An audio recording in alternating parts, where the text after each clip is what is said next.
En esta clase vamos a ver el concepto de velocidades y a sus expresiones referidas a marcos que rotan, también aceleraciones desde marcos rotacionales o en movimiento. Entonces, para eso consideremos primero el caso de un punto, aquí el punto P1, que se desplaza a una posición P2 ¿ya? Sobre un arco de radio R. Entonces, aquí está el radio R, este punto se desplaza hasta P2. Supongamos que este cambio es infinitesimal, o sea, tenemos un ángulo o un arco acá, delta teta, y que ese movimiento ocurre a una velocidad angular omega. Uno podría decir que aproximadamente el largo de este segmento, si es que se moviese en línea recta, en vez de tangente a la curva, ese delta L y el delta S son parecidos, para un movimiento muy pequeño. Y ese delta S es el radio por el delta teta, entonces es el largo del arco. Y eso también lo podemos asociar como R por la variación del ángulo. Si estamos moviéndonos a una velocidad angular omega, entonces una variación del arco, delta teta, va a ser igual a omega por delta t. La velocidad por el tiempo nos da el desplazamiento. Entonces este delta teta podemos reemplazarlo por omega delta t. Entonces, nosotros podríamos decir que la velocidad tangencial es delta S, que es el largo del desplazamiento, dividido por delta t, y obviamente eso nos va a dejar con R omega delta t dividido por delta t. Nos queda esto, ¿no es cierto? Entonces la velocidad tangencial es R por omega, que es una fórmula que probablemente han visto en física. Pero veamos vectorialmente qué significa esto. Aquí, este punto P está conectado con el origen del marco que está quieto, esto de I0, J0, a través de un vector IR, que podemos definir que está en la dirección de este vector celeste. Y este vector IR se va moviendo con el punto a medida que el punto sube a esta nueva posición. Entonces tenemos un nuevo vector apuntando hacia el punto, en el cual ahora el IR estaría acá, ¿no? Y habría un vector ortogonal a IR que sería JR. Entonces podemos pensar que hay un marco rotatorio, y aquí da lo mismo si nosotros fijamos el marco en el origen, ya vamos a ver por qué, o si lo fijamos encima del punto. El asunto es que si yo lo fijo en el origen del marco fijo, del marco I0, J0, entonces cuando este vector pase de aquí a aquí, el ortogonal también se va a mover en la misma cantidad. Este ángulo delta teta es el mismo que el que está acá. Y lo mismo ocurre con el vector tangente, o sea, si yo copio este vector celeste, lo copio acá, y comparo, ¿no es cierto?, con respecto al anterior, a la orientación anterior, que era paralela a esta de acá. Entonces vemos que el cambio de dirección es exactamente el mismo. Por eso digo, da lo mismo fijar el marco rotatorio en el centro del sistema que está fijo o fijarlo sobre el punto. Entonces, bueno, en primer lugar, lo que notamos fue que el cambio angular es la velocidad angular, la velocidad de giro, por el delta t. El cambio de desplazamiento a lo largo del arco es el delta s, que es r por d teta, delta teta. Entonces tenemos r por omega de delta teta. Y entonces podríamos nosotros encontrar cuál es el delta x y el delta y. Si nosotros volvemos a la figura, vamos a borrar acá estas líneas.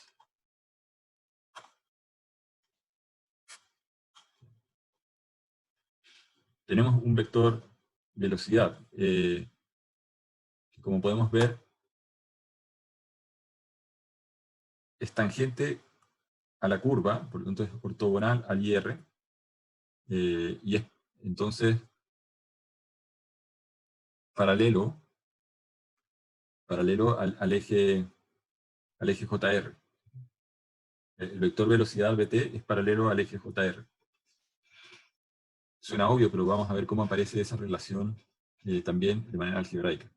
Y entonces, lo que nosotros queremos dado que tenemos este vector velocidad tangencial, encontrar cuál es la velocidad en el sentido X y en el sentido Y. Entonces aquí tenemos el delta X. El delta X es la velocidad en X por delta T. Y el delta Y es la velocidad en Y por delta T. Entonces, en primer lugar, por geometría, si esto tiene un ángulo θ con respecto al horizontal, nosotros podríamos decir que este vector velocidad tangente tiene una proyección sobre la horizontal que va a ser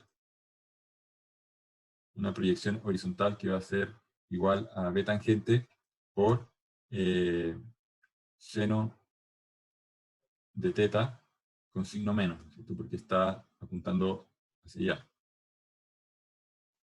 Es negativo. Aquí tenemos un b sub x. Y por otro lado, la velocidad en i es igual a b tangente, proyección en este caso vertical. Aquí tenemos b sub t por coseno de θ.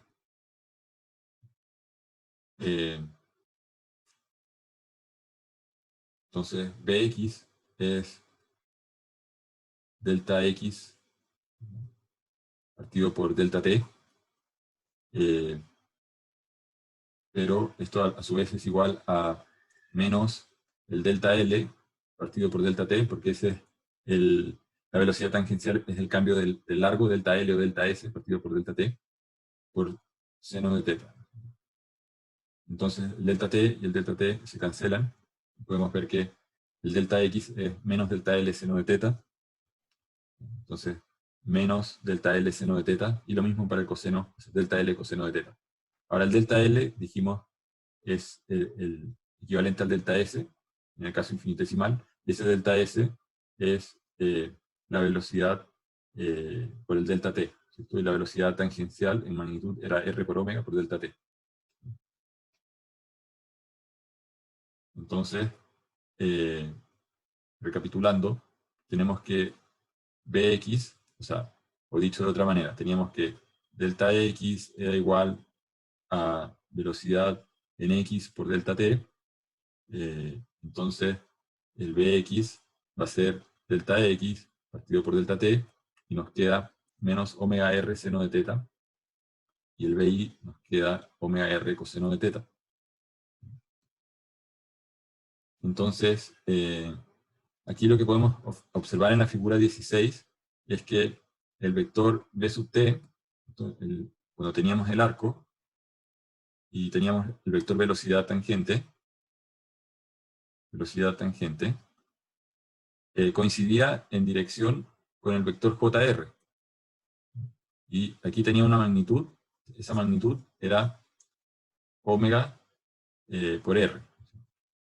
Entonces, el punto es que este vector velocidad, que es R omega JR, está escrito en términos de las coordenadas de JR, que vistas en el marco de referencia que está fijo. O sea, si yo tomo el vector JR, el vector I tiene esta dirección, el IR, y habíamos dicho que con respecto al marco que está fijo, el horizontal, aquí está el vertical, que es el J0, y aquí está el horizontal, que sería el I0.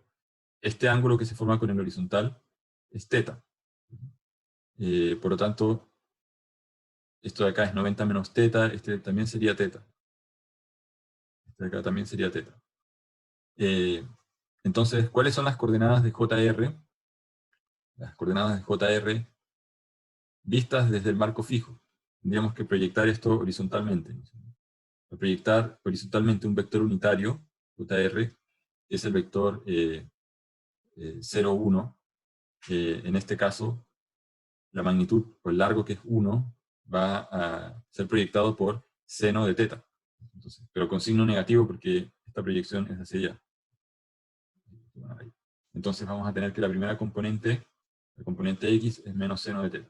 Y lo mismo para la componente vertical, que sería por coseno de teta. Entonces aparecen estos términos cos teta, menos sen teta cos teta.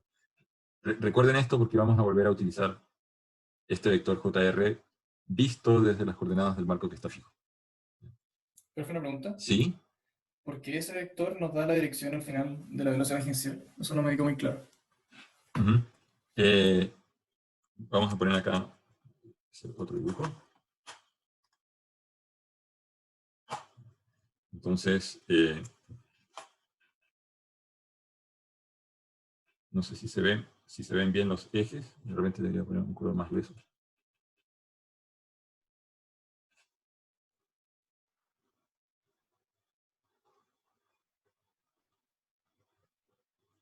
Entonces teníamos un arco.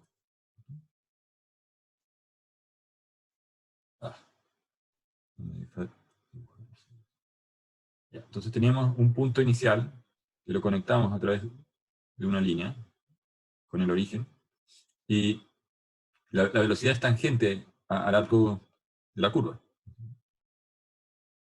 Dijimos que en un instante infinitesimal el punto está describiendo un arco circular, ¿cierto? Por lo tanto, la velocidad con que se desplaza, si bien después va cambiando, o sea, si yo me pongo acá, ahora estoy en otra dirección, en este instante, yo aquí tengo un ángulo θ, y este de acá es ortogonal a este vector radial. Entonces, dijimos, este vector radial es IR. Entonces, el ortogonal tiene que ser JR, y la velocidad tangencial tiene que coincidir con la dirección de JR. Esa es la razón por la cual el vector JR y la velocidad v sub t coinciden. Uno lo puede hacer por geometría también. Entonces uno podría decir, voy a tomar ahora un nuevo punto, ¿no es cierto?, que se desplazó un delta teta, ¿cierto? Entonces aquí voy a tener otro vector, y este vector con respecto a la horizontal forma todo este arco. Todo ese arco va a ser lo mismo que la suma de estos dos, ¿no es cierto? O sea, este delta teta más teta, o teta más delta teta. Este de acá era simplemente teta. Y el ortogonal acá va a tener con respecto a la vertical una orientación teta más delta teta. Así como este de acá tiene una orientación teta. No lo voy a dibujar si no se va a complicar mucho.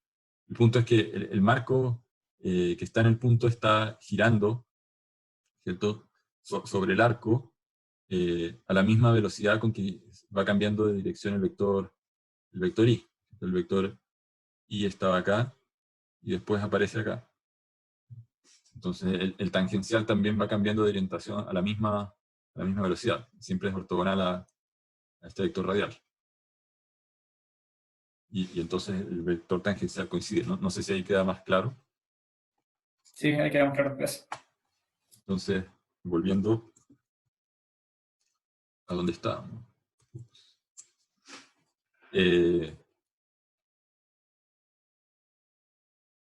Entonces, para cualquier punto, nosotros podemos calcular la velocidad referida al marco que está quieto. Eso significa que tenemos que derivar el punto con respecto al tiempo, y el punto podría estar, digamos, escrito, el punto P0, ¿no es cierto? Yo puedo tener acá un marco fijo que está quieto, y 0, J0, y tengo un punto que está por aquí, ese punto lo llamo P0.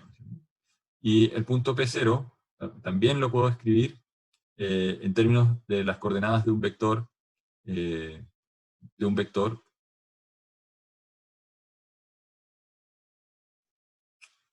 IR.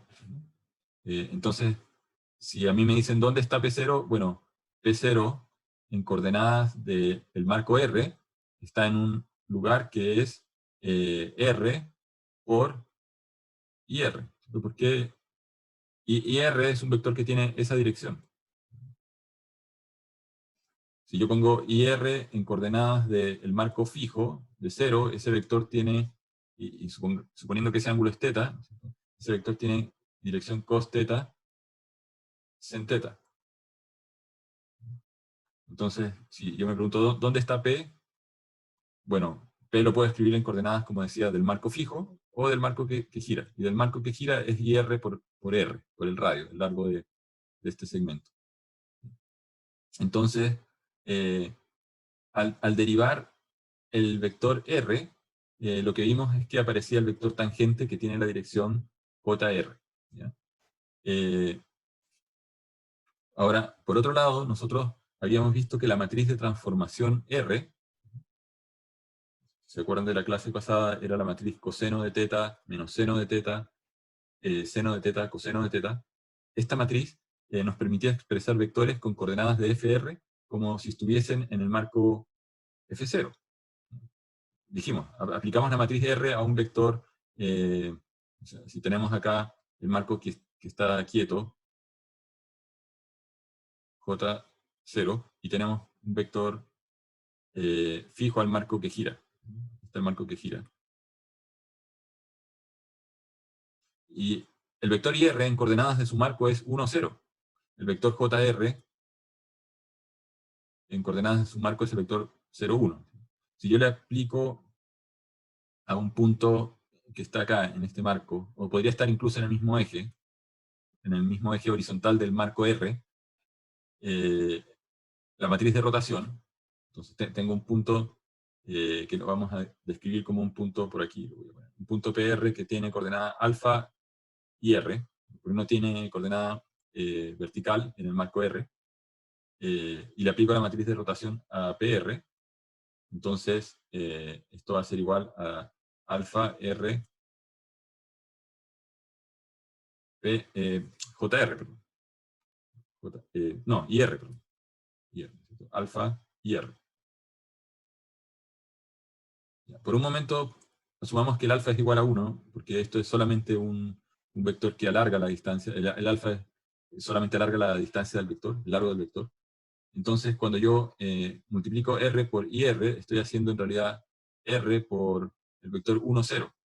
Ya, pero ¿qué cosa era multiplicar 1, 0? Era extraer la primera columna de esta matriz. Entonces, ahora si nosotros tuviésemos un eje que está, o sea, un vector que está fuera del eje horizontal de esta matriz, que está fuera de este eje, sino que está por acá, bueno, aquí habríamos tenido que escribir PR como algo que es alfa IR más beta JR. Y habríamos tenido que aplicarle la matriz de rotación a todo esto, ¿no es cierto? Entonces, al aplicar la matriz de rotación a todo esto, la multiplicación con IR nos extrae la primera columna y la multiplicación con JR nos extrae la segunda columna. Entonces, el punto es que la matriz de rotación nos permite pasar de las coordenadas del marco R, del marco FR, al marco F0. ¿Ya? Entonces, la matriz R traspuesta es la que hace la operación al revés, la que nos pasa de coordenadas del marco F0 al FR. Hay que recordar eso para poder entender lo que viene. Entonces, Profesor, ¿sí? pero ese marco no rotatorio tiene como origen el punto, ¿no? Como dije, lo puedes poner encima del punto o lo puedes poner en el centro del otro universo que no se mueve. Da lo Es que mismo. me confunde por el que apareció ahí el largo del punto desde el marco original por el vector IR. Entonces, eso como que está implicando que se pone en el centro del otro marco que no se mueve.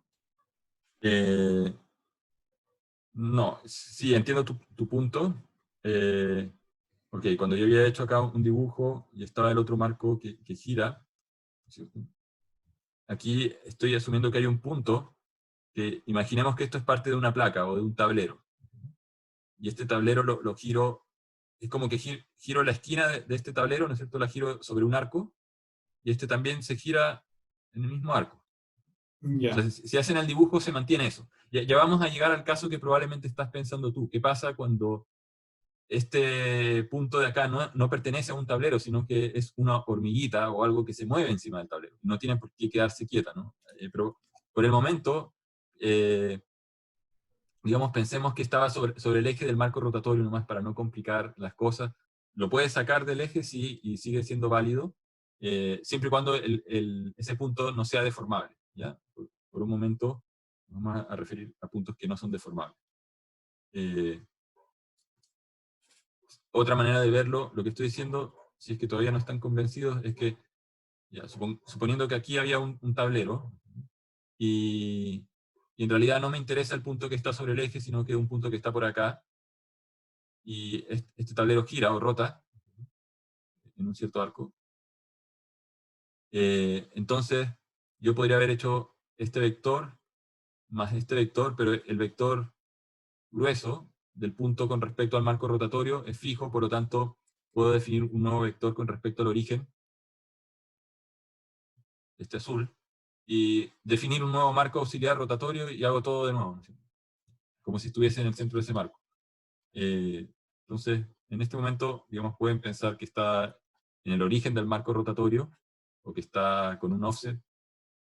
El punto es que se va a cumplir esta relación que aparece acá, y el punto era, en primer lugar, como dije, la matriz de rotación traspuesta nos permite expresar velocidades que están en el sistema quieto como velocidades en el marco rotatorio, o sea, hacer el proceso al revés. En vez de traer las velocidades del marco rotatorio al quieto, traemos las velocidades vistas desde el quieto hacia el rotatorio. Entonces, ¿esto qué significa? Bueno, ya vimos que la velocidad en el marco que está quieto la podríamos calcular como la derivada del punto en el marco quieto con respecto al tiempo. O sea, ya, pero ¿dónde está el punto en el marco quieto si es que usamos coordenadas del marco rotatorio? Ese punto estaría en R por IR. Entonces, esto va a ser igual a... Aquí faltó un término. R traspuesta. Faltó ese término. A esta derivada. Pero fíjense que la derivada... no, en realidad no faltó ningún término. En realidad, si uno multiplica R traspuesta por un vector velocidad que está expresado en O, llevo este vector a algo que está expresado en el marco FR. ¿Cierto? O sea, al multiplicar por R traspuesta, la derivada de R y R a de t, que está en O, al multiplicar por R traspuesta, todo esto se traspasa al marco FR, lo cual significa que puedo borrar el RT y decir que esa operación me produjo la conversión de esto a coordenadas del marco R. O sea, anulo este. Ya, pero la derivada de RIR en el marco R es simplemente la derivada de IR en el marco R. O, dicho de otra manera, podemos ver que R omega por R traspuesto, o sea, el otro camino es hacer esta operación, ¿cierto? Y si yo hago esta operación de R y R en el marco O es R omega JR. O sea, R omega que está acá, lo tengo que como es un escalar, lo puedo pasar adelante de la matriz R traspuesta, multiplicado por JR, este otro pedazo, ¿cierto? JRO. Entonces, R traspuesta JRO hace que todo esto, ¿no es cierto?, se transforme en JR, porque el JR expresado en coordenadas de O, pero llevado a coordenadas de R, lo trae de vuelta al marco en el cual está definido originalmente, que es JR. Entonces, el punto aquí, ¿cuál es? El punto es que la derivada del vector I en el tiempo es omega JR. Esta es una definición, digamos, matemática o una argumentación matemática, pero la argumentación gráfica es que si yo tengo un vector IR, que lo estoy desplazando, se está moviendo a un nuevo lugar, las coordenadas de este vector, expresadas en el marco propio del sistema que gira, van a tener velocidad en la dirección tangencial, ¿cierto? Por lo tanto, ¿pero de qué tamaño es esa velocidad? Es de tamaño omega en la dirección JR. Esta es la dirección JR. Ok. Y si yo sigo avanzando, se produce un cambio, ¿cierto? Voy a hacerlo mejor de otro color. Se produce un cambio en el marco R, donde aquí está IR, aquí está el nuevo JR. Y si yo superpongo ese JR, si yo superpongo este JR, si yo superpongo este JR, lo pongo acá, la punta del vector se movió así, ¿no es cierto? Se movió y esa dirección es paralela, esta dirección es paralela, esta dirección es paralela a esta dirección. Y la punta se desplazó desde el azul hasta el rojo, hacia allá. O sea, se desplazó en dirección menos IR. Por eso la derivada del JR es menos omega IR. Ya. Esto lo vamos a ver también desde otra perspectiva. Si todavía no están convencidos con la argumentación geométrica, bueno, ¿qué cosa era IR? Habíamos dicho que el IR en coordenadas de O era el vector coseno de teta, seno de teta. Y el JR era menos seno de teta, coseno de teta. Era la segunda columna de la matriz R. ¿Ya? Entonces, si nosotros derivamos el IR, que tenemos que calcular la derivada de coseno y la derivada de seno con respecto al tiempo. O sea, la derivada de coseno es seno negativo, pero el argumento teta es variante en el tiempo, ¿no es cierto? Entonces tenemos que derivar, o sea, la derivada de coseno de teta con respecto al tiempo va a ser menos seno de teta por la derivada de teta a dt. Esta derivada de teta a dt es lo mismo que teta punto, ¿no es cierto? O que omega. Entonces, podemos ver que al derivar, ¿no es cierto?, este vector se transforma en menos teta punto porque la primera fila y la segunda fila tienen teta punto. ¿Factor de qué cosa? De seno de teta y coseno de teta, con un signo menos acá. El signo menos que está afuera lo puedo pasar para adentro, me conviene en realidad pasarlo para adentro. Entonces, al pasarlo para adentro, me queda exactamente menos seno de teta y más coseno de teta, que es el vector JR. JR es menos seno de teta cos teta. Está acá, es el mismo. Por lo tanto, si nosotros derivamos IR, aparece JR teta punto. Si nosotros derivamos JR dijimos era menos seno, coseno. Al derivar seno es coseno. Entonces aparece coseno y aparece seno. Ambos con signo negativo. Por lo tanto, aparece menos teta punto IR. ¿Por qué? Porque este vector sería menos teta punto cos teta sen teta. Y este vector es IR expresado en coordenadas de O. El vector IR que teníamos en el marco girado, IR, JR, tiene coordenadas cos sen, coseno seno. Por lo tanto, aparece eso. Entonces, esto podemos ver que también aparece o surge aplicando las definiciones mismas de los vectores del marco girado. ¿Por qué estamos derivando estos vectores unitarios? Porque aquí viene lo que realmente nos interesa. O sea, yo tengo un punto PR, en general, no en el caso particular, porque hasta ahora habíamos estado explicando todo girando en un plano 2D, pero en un caso tridimensional cualquiera, este punto va a tener una componente o coordenada Px a lo largo del vector IR, una coordenada Pi a lo largo del vector JR y una coordenada Pz a lo largo de KR.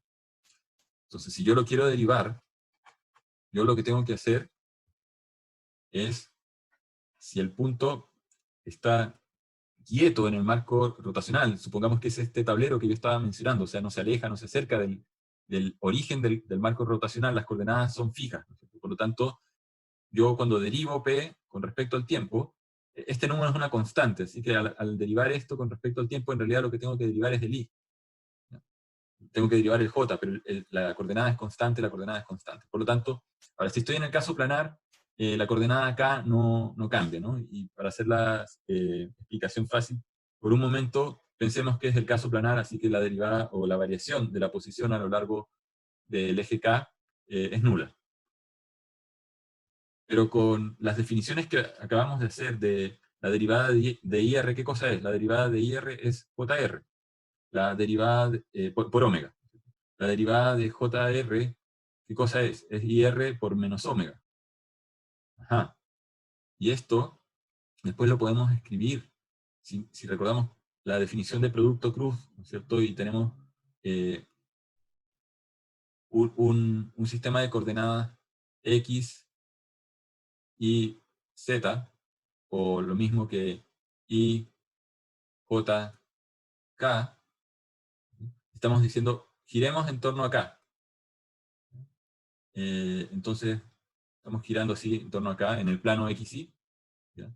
Y hay un punto que va a tener coordenada PX, PY, pero como el vector velocidad, en este caso lo podemos escribir como el eje de giro, que sería K, por la velocidad angular. Voy a poner acá sombrero para que se sepa que son los vectores unitarios, esto es lo que uno normalmente ve en física. Entonces tendríamos 0,0, omega. Esto es lo mismo que omega por el vector base K sombrero, cruz. El otro vector lo voy a escribir acá abajo, que es las coordenadas del punto, que son P sub X, PI, 0. Si hacemos este producto cruz, ¿qué tendríamos que calcular? 0 por 0 menos omega PI. Entonces nos queda menos omega PI, coma, después omega por PX menos 0 por 0, omega por PX, coma, y después 0 por PI menos 0 por PX, o sea 0. Si nosotros este vector lo queremos escribir formalmente usando vectores base, tendríamos que haber escrito que esto era menos omega PI por el vector base, como está en la primera componente, es el vector base IR, más omega PX por el vector base JR. Ya, comparen esto con lo que tenemos escrito acá. O sea, aquí tenemos omega PXJR, que está acá, omega PXJR, menos omega PI IR, está acá, menos omega PI IR. El punto es que cuando nosotros tomamos la derivada que ya está justificada, ya sea geométricamente o algebraicamente, definiendo los vectores, llegamos a que esto lo podemos escribir como 0,0 omega, ¿no es cierto?, el vector velocidad angular por la posición. Si hacemos el cálculo y hemos llegado a esto, o en términos más generales, omega cruz PR. Esta fórmula probablemente la han visto, pero muchas veces la enseñan y dicen, esta es la velocidad angular. Puede haber otra manera de justificar esto. Uno podría decir, bueno, ¿qué pasa si...? Porque aquí... Profe, una pregunta. Sí.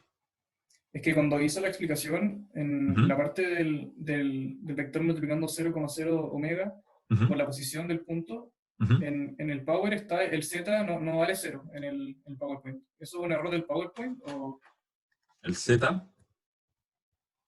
El justo Z la no... que viene después, ¿Cuál? La que viene justo después. Es. ¿Aquí? Sí. ¿Esto? Sí, es que me preguntas si vale 0 o si... ¿Cuál? ¿Esta coordenada, PZ? Sí, esa coordenada, sí. Esa coordenada puede valer cualquier cosa, porque supongamos que está girando alrededor del eje K, ¿no es cierto? Yo puedo girar alrededor de ese eje, mi altura no cambia, ¿no es cierto? Tengo una altura PZ, puedo tener un punto que está acá en el espacio, tiene una componente PI y tiene una componente PX. ¿Ya? Entonces, cuando yo giro en torno al eje K, mi altura no cambia. No tiene por qué ser 0. No tengo por qué estar contenido en el plano XY.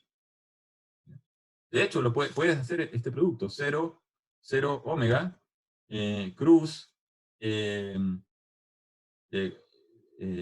dijimos PX, PI y PZ. Yo no tengo por qué tener PZ igual a 0, porque yo 0 por PZ me da 0, menos omega por PI me da menos omega PI, coma, omega por PX menos 0 por PZ, desaparece el PZ nuevamente, o sea, me queda omega PX, y después tengo que hacer 0 por este menos 0 por este de acá. O sea, me queda 0. ¿Ya? El Z se va igual de todas formas, aunque no sea 0 en ese vector. El Z se va porque, ¿qué es lo que pasa acá? Recuerden que lo que estamos derivando es lo que gira. Supongamos que estos son I0, J0 y K0. Y tenemos después otro marco, lo voy a hacer de otro color, que gira. Entonces, inicialmente, en una foto inicial, habían dos marcos coincidentes, ¿ya? Uno que lo voy a llamar el KR, IR, JR, ¿ya? Y pasa un delta T de tiempo y el azul se mueve. El eje Z no se movió, porque dije estoy girando en torno al eje Z o al eje K. Entonces, cambió la dirección de IR, sí, por lo tanto, la derivada de IR a DT es distinta de 0. La derivada de JR a DT es distinta de 0, porque cambió de dirección, ahora el JR apunta para allá. Pero el KR cambió de dirección, no. Por lo tanto, lo que se va no es el PZ da lo mismo. El que se va es la derivada de K a DT.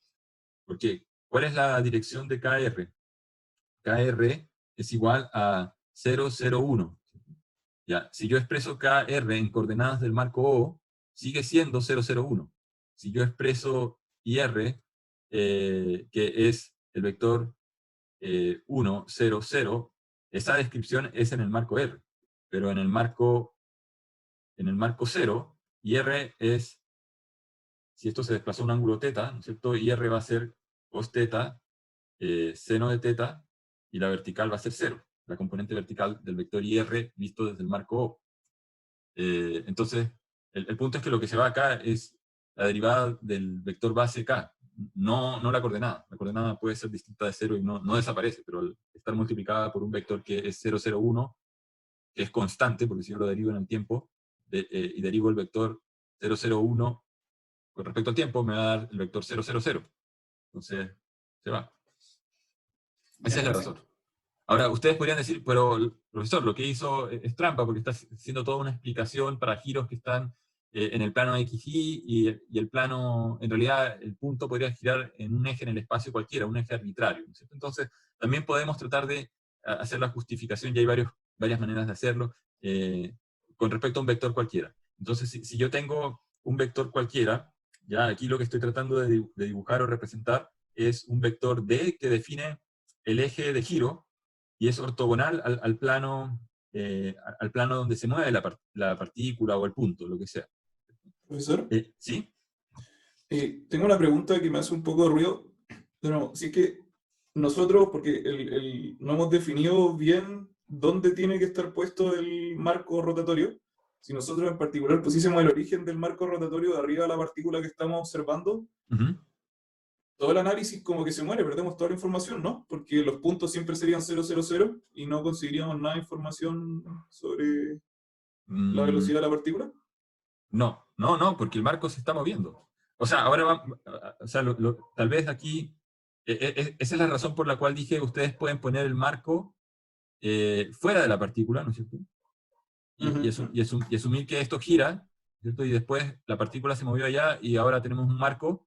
Nosotros estamos mirando la partícula desde un marco que gira y siempre la apuntamos con el vector IR. Ya, esa es una manera de mirar la cosa, y eso quiere decir que si bien la partícula no se está moviendo con respecto al marco IR, ¿no es cierto? Porque siempre sigue como si estuviese pegada a este eje IR, sí tiene una velocidad con respecto al marco estático, ¿no es cierto? Sí. Ahora, entonces, Por eso yo insisto, una cosa es la coordenada que tiene la partícula. La partícula, yo podría poner el marco IR encima de la partícula, y si yo te pregunto, ¿cuál es el valor del punto P? Por eso yo decía, ustedes piensan que los puntos son un objeto abstracto en el espacio. Y si yo les pregunto, bueno, ¿cuáles son las coordenadas de P en el marco R? Ah, ustedes me tendrían que decir, bueno, 0, 0, 0, 0, porque puso el marco encima de la partícula, por lo tanto, es 0, 0, 0, vista desde R. Sí. Ahora, si yo pongo el marco R acá, entonces tú me dirías, no, ahora va a ser 0, 0 y esta distancia no sé cuánto valdrá, pero valdrá L. Ya, entonces, L. Pero esas son Sí, las, no. las coordenadas. No quiero decir que el punto no tenga velocidad, pero si es que ponemos el marco de referencia arriba del punto, como que perdemos toda la información, ¿o no? Porque no podemos, utilizando estas definiciones que hemos construido. No perdemos la información, porque todavía no hemos llegado a qué pasa cuando la partícula se mueve con respecto al marco R. Cuando la partícula se mueve, ya vamos a llegar a eso. Pero déjame avanzar con esto y creo que va a quedar más claro. Si no queda claro, me preguntan, pero creo que va a quedar claro cuando hagamos el caso en el cual la partícula se está desplazando. Además, se está desplazando con respecto al marco que está definido en ese lugar. Inicialmente coincidente con la partícula, pero después la partícula sigue avanzando y se mueve con respecto al marco. Okay. Aquí. Entonces, ya, entonces aquí, solamente para completar un poco la explicación con respecto a un eje arbitrario, nosotros tendríamos nuestra partícula o nuestro punto girando en el plano, que no necesariamente coincide con el plano XY, o sea, yo podría tener acá afuera un sistema de coordenadas Y, J, ¿no es cierto? Y tener esta especie de disco girado, ¿no es cierto? Inclinado. Y entonces la partícula va a aparecer en un nuevo lugar un poco después y vamos a tener un vector delta X en el espacio. Y ese vector delta X, aquí puedo ponerle la flechita para que quede claro que delta X en este caso es un vector, va a ser un vector que es ortogonal a D. ¿No? Delta X es ortogonal a D. ¿Por qué? Porque está contenido en ese plano. Pero si nosotros hacemos el mismo caso análogo al anterior, ¿no es cierto? Cuando vamos achicando esto, llevándolo al límite infinitesimal, acá, hacia acá, este vector delta X es tangente a la curva. Voy a poner acá como si fuese tangente. Entonces eso significa que es ortogonal también al vector R. El vector R es este de acá. Entonces, además, delta X como vector es ortogonal también a R, ¿no es cierto? Entonces, yo podría, voy a borrar acá, decir que tengo un vector D, aquí voy a copiar el vector D, este es paralelo a este, ¿no es cierto? Es ortogonal al plano, y al mismo tiempo es el delta X ortogonal al rojo, que está acá. Por lo tanto, el delta X en dirección, si es que lo pusiese como un vector unitario, va a tener orientación de producto cruz, R unitario. Se va a cumplir eso. ¿Ya? ¿Sí? Disculpa, hay algo que no me queda claro. ¿Por qué delta X siempre es ortogonal a R? Porque imagínense que el ángulo fuera de 90 grados, ahí naturalmente, como hasta gráficamente se vería de que el ángulo que hay entre R y delta X es más chico que 90 grados y en ese caso no serían ortogonales. Suponiendo Claro. que el radio es el mismo. A ver, lo voy a dibujar como si estuviésemos mirando el plano desde arriba, ¿ya? O sea, aquí está el ojo y estamos mirando esto desde a lo largo de la misma dirección de D, ¿ya? Entonces, si yo tuviese acá un círculo, y este es mi vector R, el vector tangente, uy, algo apreté, ¿no?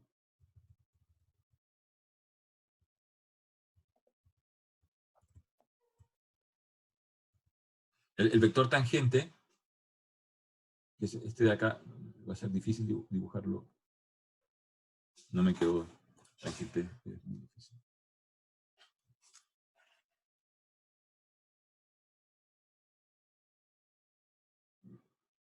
El vector tangente es ortogonal al vector radial. Entonces, claro, si yo tomo otro vector acá muy separado, y los uno, tal vez por eso te parece que el ángulo es menor a 90 grados, obviamente, si yo lo uno, esa línea roja no es ortogonal al R, ¿no? Este ángulo es menor que 90. Si yo esta línea, a ver, la voy a poner de otro color. Esta línea azul, la voy acercando hasta la línea negra, y voy achicando el triangulito. Este triangulito se va achicando. En el límite voy a llegar a ser ortogonal. ¿Se entiende Claro. eso? Sí. Ya, no sé si eso responde a la duda. O sea, el delta Ya, X... pero entonces estamos Sí, tomando el caso donde delta teta es muy chico. exacto. O sea, aquí yo Ya. estoy agrandando el dibujo intencionalmente para que se vea. Voy a borrar, hay demasiadas cosas. Ya.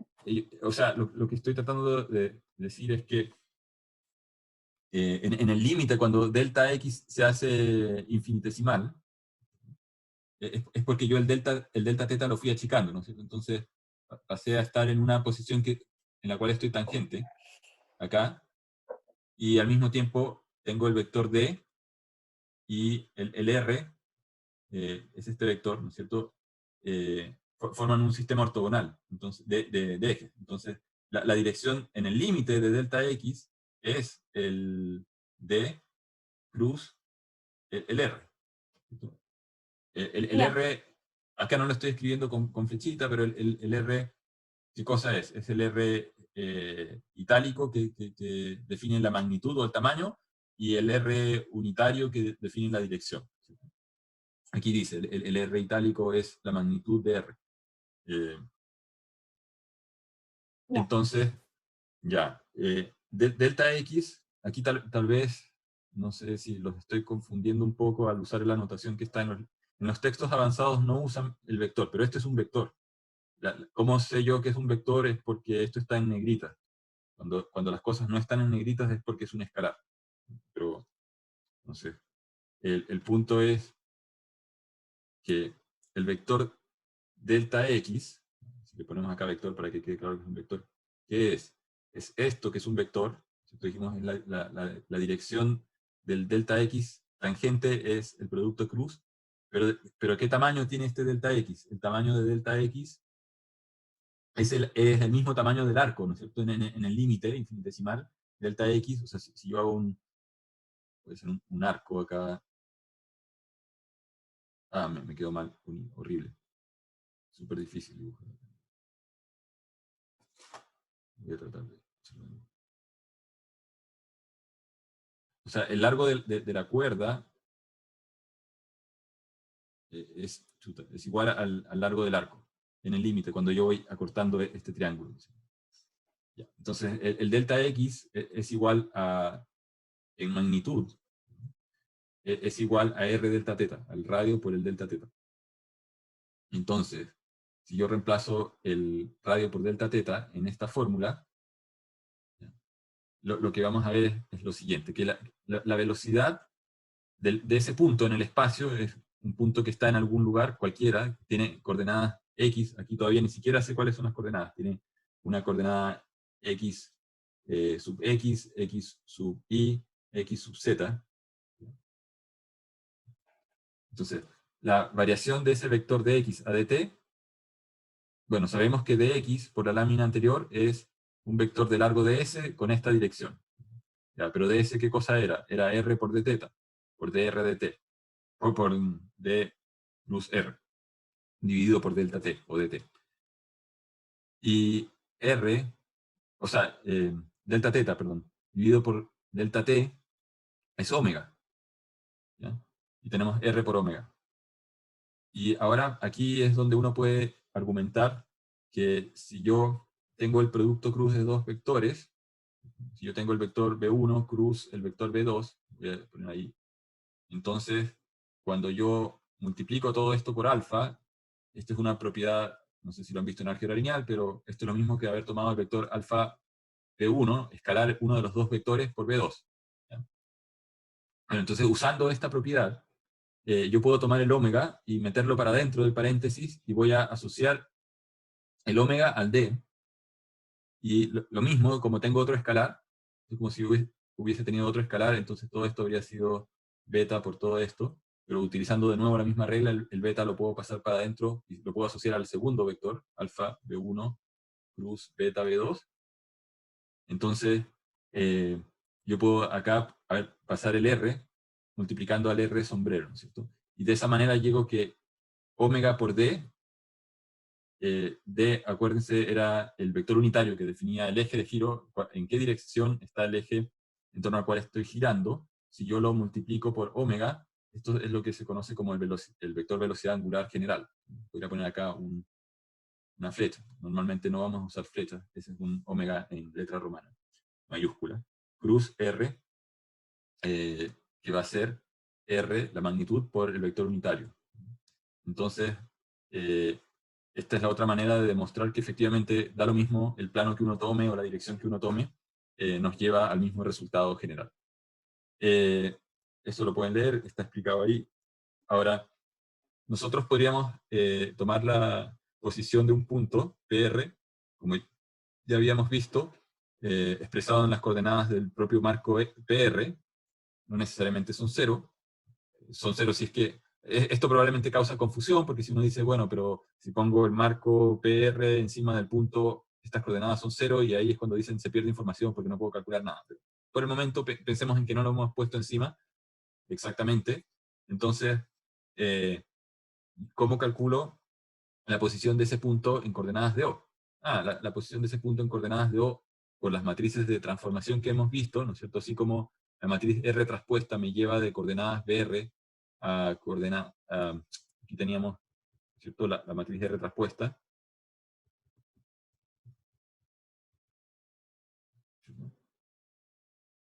R traspuesta permite llevar expresiones de FO a FR. Entonces R me lleva de F al revés, me lleva de FR a FO.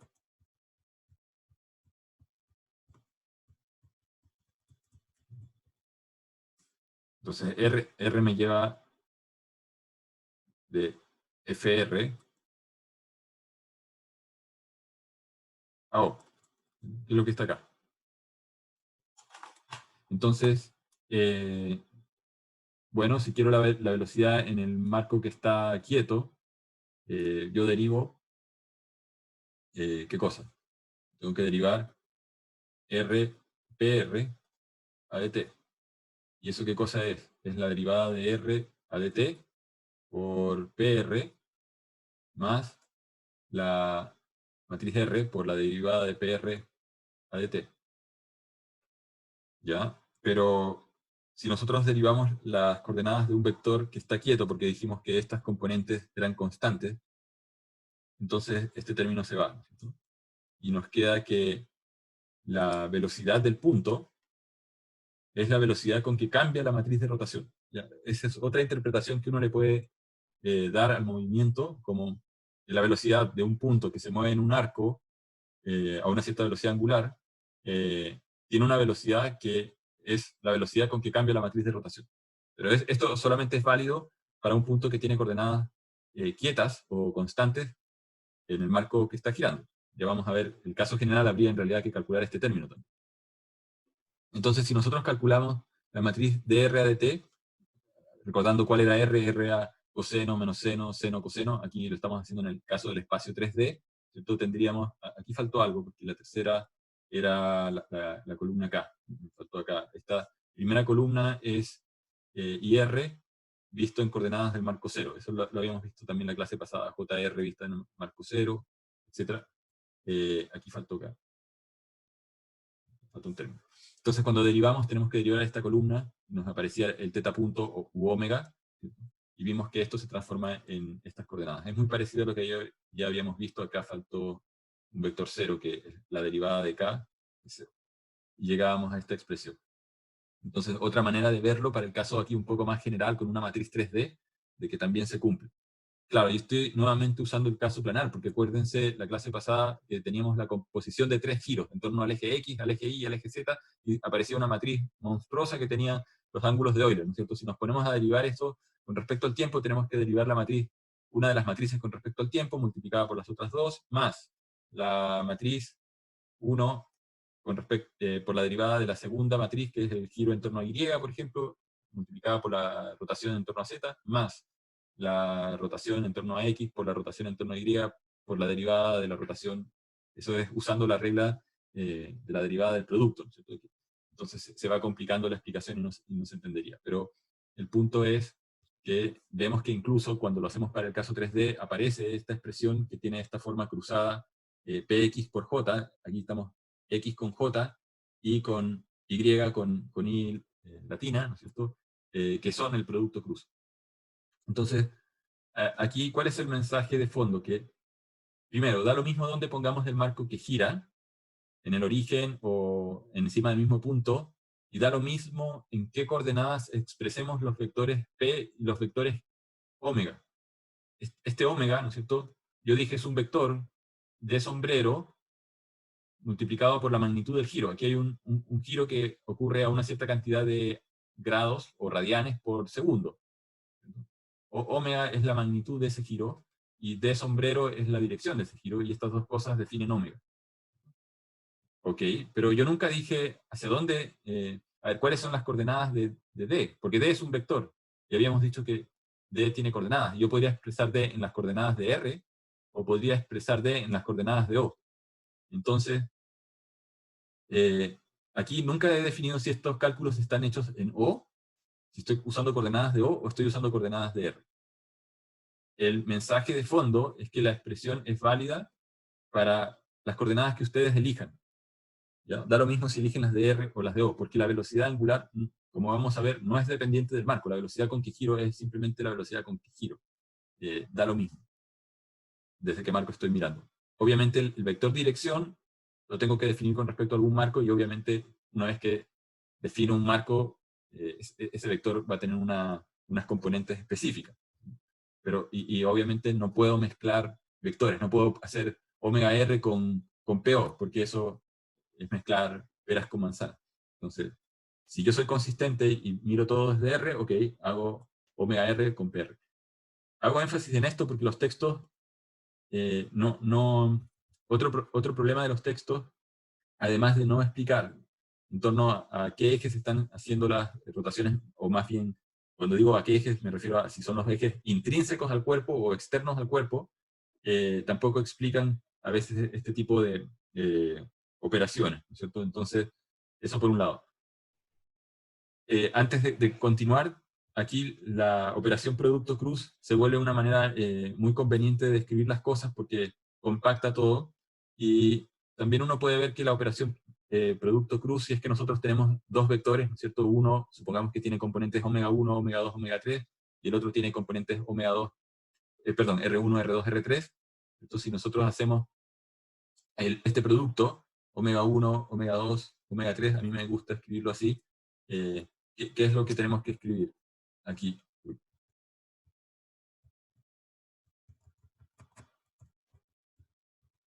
Aquí, entonces, en la primera componente tenemos omega 2 por R3, omega 2 por R3, menos este por este, que es omega 3 por R2, coma. Después tenemos omega 3 por R1, menos este por este, o sea, omega 3 por R1, menos R3 por omega 1 u omega 1 por R3, coma, y los últimos dos son este por este, omega 1 por R2 menos omega 2 por R1. De hecho, si ven acá este último, omega 1, R2, omega 2, R1. Entonces, el producto es lo que habíamos escrito, ¿no es cierto? Tenemos acá los tres resultados para ese producto. Pero podemos escribir esto también matricialmente. Podríamos decir 0 menos omega 3, omega 2, multiplicado por el vector R1, R2, R3. porque cuando hacemos la primera fila, por esta columna vamos a tener 0 por R1, después vamos a tener omega 3 por R2, omega 3 por R2, y después vamos a tener omega 2 por R3, omega 2 por R3. Después si ponemos omega 3 acá y menos omega 1 acá, vamos a tener omega 3 por R1, omega 3 por R1, menos omega 1 por R3, omega 1 por R3, que es el que está ahí. Y así, ¿cierto? Entonces, esta matriz se llama matriz producto cruz. De manera de no estar calculando productos cruces, podemos transformar esta primera parte de la operación, esta primera parte, la podemos expresar de esta manera.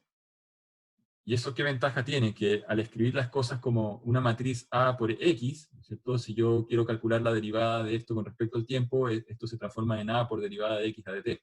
Y hago todo con operaciones matriciales, en vez de tener que estar preocupándome de qué hacer con el producto cruz, ¿no? Entonces, esto puede ser bastante útil, tener un operador que se llama operador producto cruz, y uno lo escribe así, y el operador se aplica sobre algún objeto, sobre un vector P, sobre algo.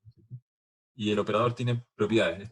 En este caso, el operador producto cruz, o matriz producto cruz, es la que se construye de esa manera. ¿Cómo construir la matriz? Rápidamente, también aquí uno puede notar que hay, igual que en las matrices de rotación, hay una simetría, ¿no es cierto? Aquí, omega 2, omega 2, omega 3, omega 3, omega 1, omega 1. Y aparece un signo menos en cada una de estas filas. Entonces también hay un truco mnemotécnico para acordarse dónde están esos menos. Y es muy parecido a, si lo comparan al que vimos la clase pasada para las matrices de rotación. O sea, yo tengo la tripleta X, Y, Z, ¿no es cierto? Entonces digo, giro en torno a X, me queda ahí Z, que es fila 2, columna 3, la Z es el tercer elemento, ¿no es cierto? Entonces fila 2, columna 3, y como giré en torno a X, es omega 1, va en la posición 2,3. Si yo voy a la matriz, voy a borrar acá las cosas, omega 1 dijimos va en la posición 2, fila 2, que es esta fila, columna 3. Aquí. Y el signo menos va acá. El otro omega 1 lo relleno automáticamente porque sé que la matriz es simétrica, pero le quito el signo menos. Después fíjense, giro en torno a Y, que sería omega 2. Entonces, el Y acá pasó para el frente, el X pasó a la cola, el Z pasó donde estaba el Y. Es como un arreglo cíclico, ¿no es cierto? Entonces, en la fila número 3, que es el Z, columna número 1, que es el X, 3,1, va el omega 2, que es el giro en Y. Entonces, voy a la fila 3, columna 1, ahí está el omega 2 con signo negativo. El omega 2 sin signo negativo aparece justo en la primera fila, columna 3. Y así sucesivamente. Eso es también un truco de cómo rellenar rápidamente esa matriz. Entonces, ¿qué pasa ahora con la derivada de puntos que están en marcos que giran, como el que está acá en la figura? Y podemos tener un caso más general en el cual incluso el punto se desplaza con respecto al marco que gira. ¿Ya? Entonces tenemos un punto que visto desde el marco que no gira, es el punto que se llama PO, tiene esas coordenadas P, X supra O, PY supra O, etc. Y el mismo punto, visto desde el otro marco, se llama P supra R, con coordenadas P, X supra R, etc. Entonces, vimos que la multiplicación del vector 1, 0 por la matriz de rotación me da las coordenadas de IR. La multiplicación de la matriz de rotación por las coordenadas 0, 1 me da las coordenadas JR. Y con estas cosas nosotros podemos tomar las derivadas, ya lo habíamos hecho, de IR con respecto al tiempo, y ahora derivar esta matriz, y nos aparecían estos términos omega JR, pero podemos ver que además esto es igual a omega cruz IR, o menos omega IR es omega cruz JR, ¿ya? Por el eje en torno al cual estamos girando. Además, esas relaciones también las podemos observar o obtener tomando la derivada de R con respecto a θ. Entonces, cuando uno deriva R con respecto a θ, nos aparece menos seno, coseno. Todo esto ya lo hemos hecho, pero aquí está de nuevo explicado para el caso general. Y el punto es el siguiente. El punto es, nosotros queremos derivar PO con respecto al tiempo. O sea, tendríamos que derivar, aquí fíjense que tengo el producto, o sea, la derivada de la coordenada O en el tiempo, que se llama P punto, aquí dice P punto, tiene un puntito ahí, es la derivada de P con respecto al tiempo, etc. Eso es cuando se mueve el punto con respecto al sistema que está estático. Y ahora, si nosotros lo movemos con respecto al que gira, ¿no es cierto? Tenemos que calcular, o sea, si yo tengo P sub XR por I, R, la derivada del producto es igual a la derivada de PR, o sea, de PX supra R a dt por IR más PX supra R por derivada de IR a dt. Estas ya las fórmulas para estos ya los tenemos, porque eso es lo que hemos estado haciendo todo este rato. Y tenemos que este era el que nosotros llamamos P punto sub X supra R por IR. Esto entonces hay que hacerlo 3 veces para cada uno de estos y sale toda esta cosa larga. P punto IR, P punto J, P punto K más P. Este I punto tiene un punto con un circulito, pero es la derivada, una notación compacta para escribir la derivada de I con respecto al tiempo. Ya, y esta derivada de I con respecto al tiempo, dijimos que era omega cruz y R. Entonces, si yo tengo el marco que gira, dijimos que aquí, hacia afuera de la pantalla, hay un eje J, ¿no es cierto? Entonces tendríamos omega, o sea, un eje K, perdón, cruz, porque esto es omega cruz el vector, el punto. En este caso el punto está justo en el eje IR. Entonces, la derivada del punto, o la velocidad de ese punto IR, es omega cruz IR. Por eso nos sirve la notación del producto cruz. Entonces, cuando yo derivo el I, R, me aparece omega IR. Omega, perdón, cruz IR. Cuando derivo el J, me aparece omega cruz J. Cuando derivo el K, me aparece omega cruz K. Ahora, utilizando el producto matricial, ¿no es cierto? Porque acá hay una matriz. Piensen que esto no es un producto cruz, sino que estoy multiplicando una matriz por un vector.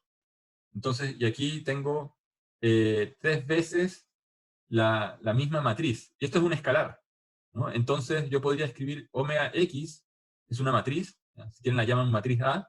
Esa matriz A es factor común de ¿qué cosa? De P, X y R más P, Y, J, R más P, Z, K, R. Entonces, todo esto, pero ¿qué cosa es P, IR, PY, JR, PZ, KR? Es el punto P en coordenadas R. El punto P, aquí sería un P negrita, es la coordenada PX, que está en itálica, es un escalar, PY, PZ. Entonces aparece omega X, o la matriz, el producto cruz, multiplicando a esto que en el fondo es el vector. Entonces, fíjense que la derivada o la velocidad verdadera del punto cuando se está girando, y no es una tabla, sino que es un punto que partió acá, en un instante, aquí está el marco fijo I0, J0, y aquí hay otro marco IR, JR, y supongamos que es una hormiguita o un insecto, ¿no es cierto? Inicialmente ese insecto se aferró al origen del marco rotatorio, pero empezó a girar con el marco, y apenas empieza a girar, al mismo tiempo la hormiga decide dar un paso en alguna dirección, ¿ya? Entonces, la hormiga tiene 2 velocidades, una que es producto de que está caminando encima de este marco que gira, o este avión, o lo que sea, una nave, un cohete, un barco, y además tiene una velocidad de sí misma con respecto a ese barco o esa cosa que gira. Entonces, las 3 primeras derivadas están acá, que son las derivadas de las coordenadas, son las variaciones de las coordenadas, está diciendo con qué velocidad la hormiguita se desplazó a lo largo, o sea, de la componente IR en el marco rotatorio. Ese es el P punto, ¿cierto? Y Profesor. Además, le tengo que sumar otra componente que es producida por el giro del mismo marco. Entonces, estas tres velocidades las puedo escribir como un vector velocidad, un vector velocidad BR, que es la velocidad de cambio de las coordenadas de la hormiga, más la velocidad de giro del marco. ¿Profe? Sí. Hay un problema de notación ahí, ¿no? Porque está escribiendo... Ah, esa es la derivada. Uso otro signo de derivada, como la derivada... Sí, aquí, fíjense también, buen punto, hay dos derivadas aquí. Tenemos una que es la derivada total, que se escribe de esa manera, y la derivada total, ¿cierto? Cuando yo tengo que derivar una función, esto lo tienen que haber visto en cálculo, ¿no es cierto? F de x, y con respecto... este elemento diferencial, ¿qué cosa es? Es la variación de f con respecto a x, ¿no es cierto? Por un delta x, y esto es un df con respecto a y por un delta y. Entonces, si me dicen, aquí tengo un manto o una superficie, una frazada, no sé cómo dibujarla aquí, ya, me quedó mal. Pero esta función, cuando yo me muevo a lo largo de una coordenada x, ¿cierto? Aumenta en una cantidad que es la pendiente. Esa pendiente es la variación de la función con respecto a x. Y también hay otra pendiente en la otra dirección, esta función. Y esta otra pendiente va a ser el de f a de y. Son derivadas parciales, ¿cierto? ¿Ya? ¿Y cuánto subo o cuánto crezco en la función cuando me muevo en la dirección y? Bueno, va a depender de cuánto, o sea, si yo lo veo de lado y me están diciendo que mi pendiente es m, o sea, entonces m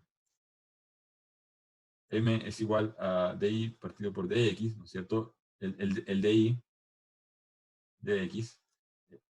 Mi incremento vertical va a ser m por dx.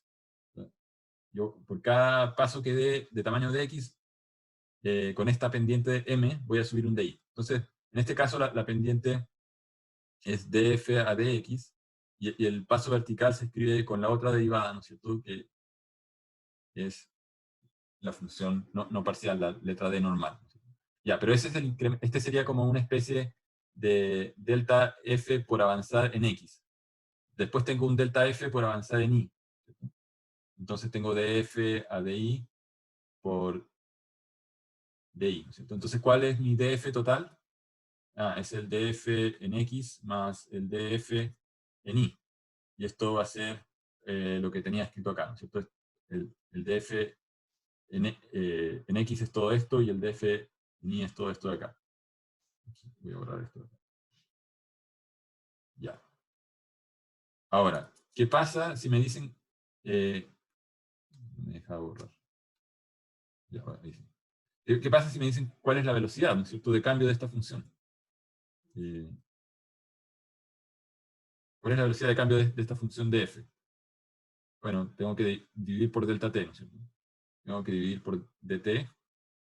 Tengo que dividir por dt. ¿Ya? Entonces, cuando yo digo df a dt es igual a df a dx por dx a dt más df a di por di a dt, o lo que es lo mismo, x punto por df a dx más y punto por df a di. Entonces, aquí lo que tenemos es una función que tiene coordenadas, tiene y, entonces podríamos escribir esto como una función que tiene coordenada, le voy a poner p, y que tiene y, ¿no es cierto? Entonces, cuando yo digo cuál es la velocidad de esto, entonces tengo que calcular df a dp por dp a dt más df a di por di a dt. Entonces, estas cosas que están acá, el P punto, son estas velocidades, y estas de acá son estas velocidades. Para distinguirlas, uno puede utilizar una derivada parcial para decir, este resultado de acá es un resultado parcial, porque, ojo, esta derivada, se ven iguales, ¿no es cierto? La mayoría se confunde al principio, porque dicen, pero aquí estamos tomando la derivada de p con respecto al tiempo, y aquí también estamos tomando la derivada de p con respecto al tiempo. No, esta es solamente una parte, donde hay que entender que esta cosa parcial de p se interpreta como derivemos solo las coordenadas px, py y pz con respecto al tiempo, que nos generan bx, by, bz. ¿Sí? Ya se acabó el tiempo de la clase, pero podemos hablar de la tarea. Déjeme terminar esto porque justo hay una parte de la tarea que necesita la aceleración angular. Entonces, solamente, a ver, para cerrar, ¿ya? Aquí hemos llegado a, fíjense, una expresión que es genérica y que la podemos usar para derivar cualquier cosa en un marco que gira. Cuando digo cualquier cosa, cualquier vector.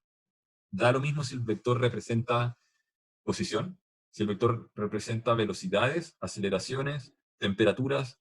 El punto es que si es un vector que está referido a un marco que está girando, esta fórmula, que la vamos a escribir así, más omega cruz, es el operador para calcular derivadas exactas. La derivada exacta es esta, ¿no es cierto? Queremos calcular la derivada exacta de algo en un marco. Entonces, supongamos que ese algo se llama gamma. Bueno, entonces queremos calcular la derivada. ¿Qué hacemos? Bueno, le aplicamos este operador a gamma, lo cual significa que tenemos que derivar coordenadas de gamma con respecto al tiempo y coordenadas y multiplicar las coordenadas de gamma por la matriz producto cruz. Entonces, y concluyo con lo siguiente. Entonces, aquí está dicho este resultado que es súper importante y súper útil. Nosotros lo que en realidad queremos calcular, ¿qué pasa si le aplicamos el operador velocidad al vector velocidad angular? Bueno, aquí está omega. Entonces tenemos que aplicar esto, ¿cierto? De omega de t, omega cruz omega, como son vectores paralelos, dan 0. Por lo tanto, ocurre que la velocidad angular, cuando la derivamos, es la velocidad angular. Y si nosotros esto lo expresamos con respecto a otro marco, da lo mismo, sigue siendo la velocidad angular. Obviamente las coordenadas cambian, pero el vector velocidad angular no necesita ser recalculado con respecto a un marco inercial. Cuando tenemos un marco móvil, ¿no?, donde el origen del marco se mueve, o sea, este R cambia y al mismo tiempo cambia la posición del punto P referida al marco móvil, al azul, ¿ya? Entonces, ¿qué es lo que tengo que hacer? Yo tengo que primero calcular la derivada de P con respecto a T, que va a ser derivada de P con respecto a T parcial más omega cruz P. ¿Ya? Y supongamos que este vector se llama velocidad, y esta es la velocidad absoluta. Entonces, ¿cómo calculo la aceleración? Entonces tengo que usar la regla para calcular la aceleración absoluta, que sería esta de acá, que es la derivada parcial del vector b con respecto a t, más omega cruz b. Ya, pero ¿qué cosa era b? B era todo esto. Entonces, con respecto a t, vamos a tener que derivada con respecto a t de b es hacer derivada de p a dt más omega cruz p, más omega cruz el b. Pero el b es toda esta cosa de acá. Omega cruz de p a dt más omega cruz p. Entonces, ¿qué es lo que aparece acá? Derivada de la derivada de p. La derivada segunda de p a dt cuadrado.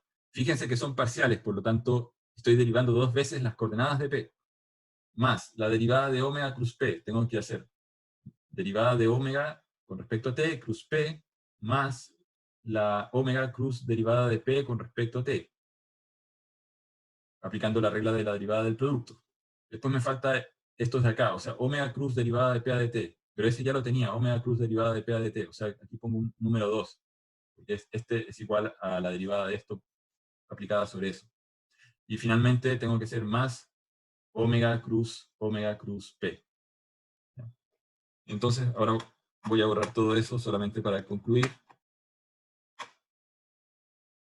Si lo hacen, háganlo como ejercicio, está de hecho en la tarea, pedido como un ejercicio, está prácticamente resuelto acá, les estoy diciendo cómo se resuelve, lo hagan ustedes con calma, porque les va a servir para entender que el punto P que están derivando está en el gráfico anterior, o sea, el punto P, que es este de acá, tiene dos representaciones, ¿no es cierto? Una que es el punto P visto desde el marco cero, que es P supra cero, o supra O.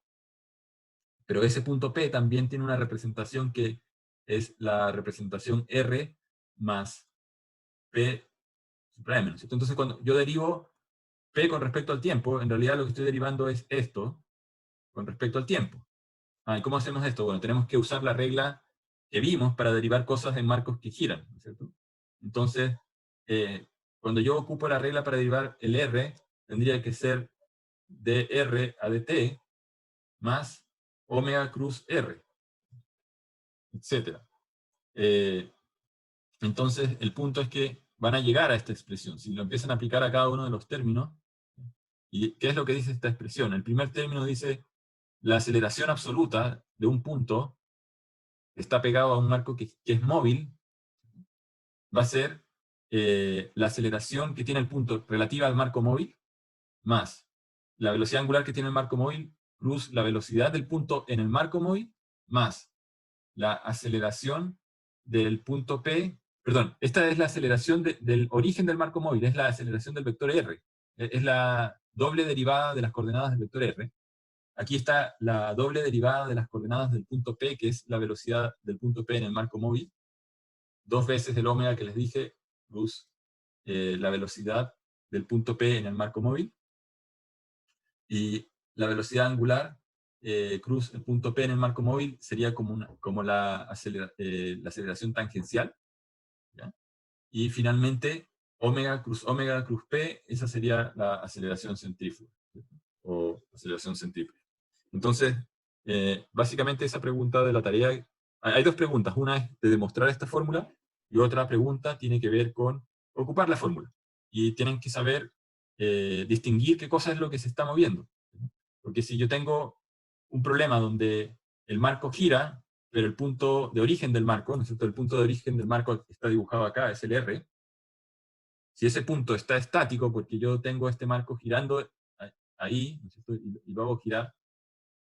O sea, supongamos que acá defino un molino, y yo soy una hormiga en una de las puntas del molino. Entonces, ¿cuál es la derivada de R? Es cero, porque el eje del molino con respecto a este punto es cero. Por lo tanto, en esta fórmula, la aceleración de R desaparece. Ahora, si el molino fuese la hélice de un avión y el avión se está moviendo, entonces hay que ver con qué velocidad se aleja el avión del observador que está en la Tierra. ¿Cierto? Ahí esto ya no sería cero, sería otra cosa. Entonces, el ejercicio de la tarea es para hacerlos pensar un poquito sobre cuáles son estos términos que hay que rellenar, y no en todos los casos se rellenan. Y eso. Esto mezcla todo, digamos, lo que uno ve en algunos textos de física. El problema está en que en algunos textos de física, a ver, siempre aparece este de acá a veces no aparece, y va a depender cómo se plantee, porque hay términos que se cancelan cuando uno hace ciertos supuestos. Cuando la hormiguita o el insecto no se mueve con respecto al marco rotatorio, hay algunos de estos que desaparecen. O sea, la velocidad de la hormiga con respecto al marco rotatorio en uno de los casos desaparece, y la fórmula se simplifica. Por lo tanto, aquí están todos los términos que siempre deberían estar, y prefiero mostrar la fórmula completa de manera de que ustedes después sepan cuáles son los que hay que eliminar dependiendo de cada caso, ¿no? De qué es lo que no se mueve o lo que es constante.